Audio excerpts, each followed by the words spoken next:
Pilot Anirudh Ghosh को उस दिन कुछ अजीब महसूस हो रहा था। वो हमेशा की तरह शांत और प्रोफेशनल थे, लेकिन जैसे ही उन्होंने केबिन में कदम रखा, उन्हें लगा जैसे कुछ अजीब निगाहें उन्हें घूर रही हैं। उनकी को पायलट सीमा ने भी महसूस किया कि प्लेन में घुसते ही अजीब सी ठंडक पूरे शरीर में दौड़ गई थी, जैसे एयर कंडीशनिंग से नहीं बल्कि किसी अदृश्य चीज़ से आ रहा हो। फ़्लाइट IA-302 की रवानगी त्रिपुरा से दिल्ली तक की थी, लगभग 3 घंटे की उड़ान। लेकिन रात की इस फ्लाइट में कुछ तो अलग था। कुल 119 यात्री थे, जिनमें कई बच्चे और बुजुर्ग भी शामिल थे। एयर होस्टेस कविता और संध्या यात्रियों को अपनी अपनी सीटों पर बैठने और बेल्ट लगाने के आदेश दे रही थी। टेक ऑफ की प्रक्रिया शुरू हो चुकी थी। प्लेन रनवे पर दौड़ रहा था। बाहर बिजली चमक रही थी, बादल गरगरा रहे थे, लेकिन ट्रैफिक कंट्रोल ने उड़ान की अनुमति दे दी थी। जैसे ही फ्लाइट ने टेक ऑफ किया, सब ने चैन की सांस ली, लेकिन 18 मिनट बाद ही प्लेन एक झटके से हिल गया। कैप्टन अनिरुद्ध ने सोचा ये बस हल्का टर्बुलेंस है, लेकिन फिर लगातार झटके लगने लगे और ऊपर की लाइट्स टिमटिमाने लगी। कुछ सेकंड के लिए प्लेन में अंधेरा छा गया और रेड लाइट ऑन हो गई।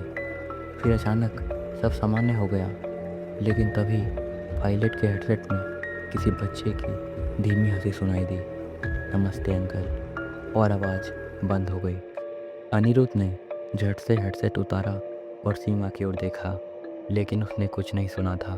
तभी रडार स्क्रीन पर एक और फ्लाइट का चिन्ह दिखने लगा, IA-302। वही नंबर, वही लोकेशन, जैसे एक प्लेन उनके ही प्लेन के ऊपर उड़ रहा हो। यह संभव था।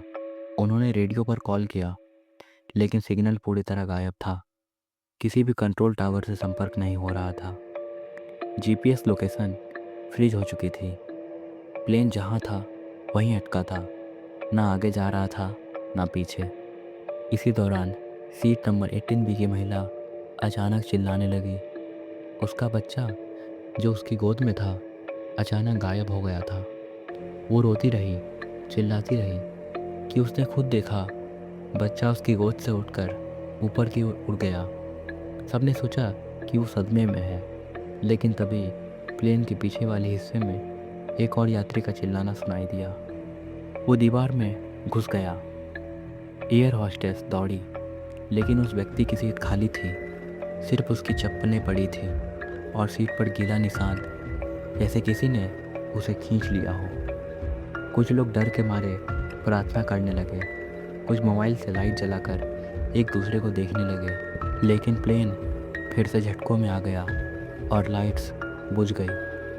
अंधेरे में एक बहुत ही ठंडी हवा चलने लगी, जैसे प्लेन के अंदर बर्फ पड़ रही हो। कविता ने देखा कि उसकी सांसें भाप बनकर बाहर निकल रही थी, जबकि एयर कंडीशनिंग बंद थी। तभी उसने पीछे मुड़कर देखा। एक सफ़ेद परछाई दीवार के पास खड़ी थी, बिना चेहरा, बिना पैर, बस एक लंबी साड़ी जैसी रचना जो धीरे धीरे हवा में तैरती हुई गायब हो गई। कविता बेहोश हो गई। जब उसकी आंखें खुली, वो प्लेन के कार्गो सेक्शन में थी, अकेली। वहाँ का दरवाज़ा खुला पड़ा था, जो आमतौर पर उड़ान के दौरान लॉक रहता है। उसे वहाँ कुछ चलता फिरता महसूस हुआ। जैसे ही वो उठने लगी, एक ठंडी हाथ ने उसकी गले को छुआ और उसकी चीख पूरी तरह गले में घुट गई। इस दौरान कॉकपिट में सीमा ने देखा कि प्लेन का कंपास अब घूमने लगा था, जैसे कोई चुंबकीय शक्ति उसे हिला रही हो। प्लेन अब बिना दिशा उड़ रहा था, ना उत्तर ना दक्षिण, बस गोल गोल घूमता जा रहा था। अनिरुद्ध ने प्लेन को नीचे लाने की कोशिश की, लेकिन ऊंचाई और गति अपने आप कंट्रोल से बाहर हो चुकी थी।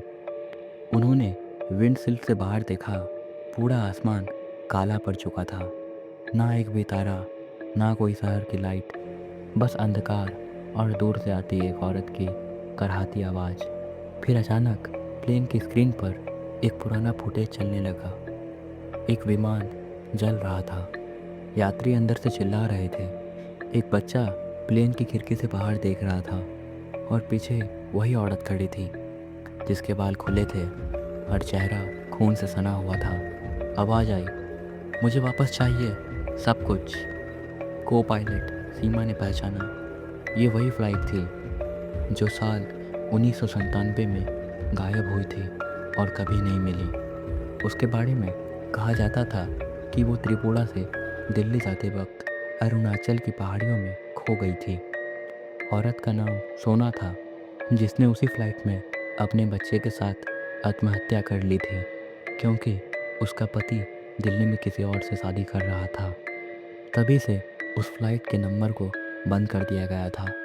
पर आज वही नंबर, वही प्लेन, वही रास्ता दोबारा एक्टिव क्यों हुआ? सीमा ने कैप्टन अनिरुद्ध से कहा कि हमें वापस लौटना चाहिए, लेकिन तब तक बहुत देर हो चुकी थी। यात्रियों की आंखें सफ़ेद हो चुकी थी, सबके शरीर जम चुके थे, जैसे किसी आत्मा ने एक साथ सबको वश में कर लिया हो।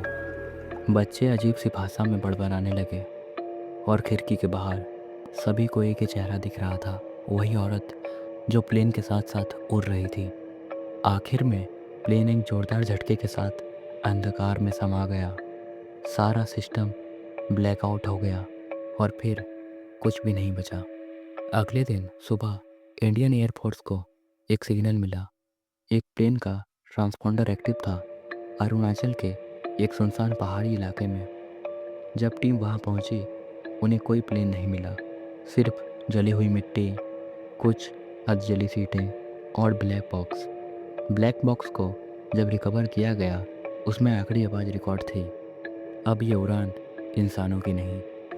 सरकारी रिपोर्ट्स ने कहा कि फ़्लाइट ख़राब मौसम में क्रैश हो गई, लेकिन वहाँ कोई लाश नहीं मिली, कोई शव, कोई सामान, कोई यात्री नहीं।